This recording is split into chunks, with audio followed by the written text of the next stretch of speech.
In today's video, I'm going to teach you how to use DocuSign to specify recipients. This is an essential tool in electronic signatures and intelligent agreement management, making it easier for you to manage, send, and track your documents. Let's dive right in and explore this powerful feature in DocuSign. First, you'll want to navigate to the DocuSign website, which is known for being a leader in electronic signature solutions. Once on the homepage, your next step is to log into your DocuSign account.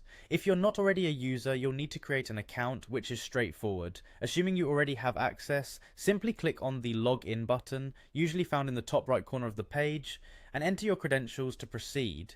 Once logged in, you're directed to your DocuSign home. This is your central hub where you can easily manage and access all your documents and templates. From this home screen, find and click on the Templates option. Templates are a great way to streamline your document processes as they allow you to reuse documents with predefined fields and settings.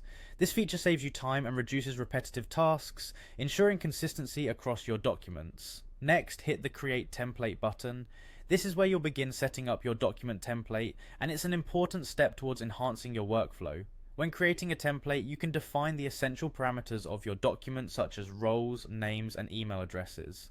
Templates serve as an efficient way to prepare documents that are frequently used and require minimal adjustments for each use.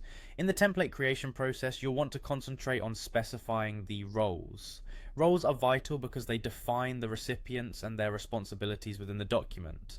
For example, roles might include a signer or approver, and assigning these roles correctly can ensure that each person involved knows exactly what is expected of them.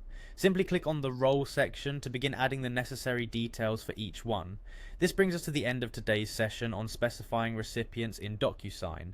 By utilizing these steps, you can effectively manage who receives what document, ensuring that your documents are signed and approved efficiently. This tutorial teaches you how to navigate through DocuSign and make the most out of its recipient specification capabilities. With this knowledge, you'll certainly streamline your document workflows and enhance the way you manage agreements. Thank you for joining me in this tutorial on how to use DocuSign to specify recipients. I hope this guide provides you with the clarity and confidence to handle your documents more effectively.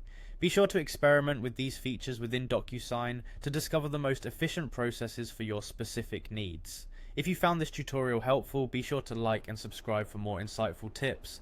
Till next time, Isa, time per circle, keep organized and stay productive.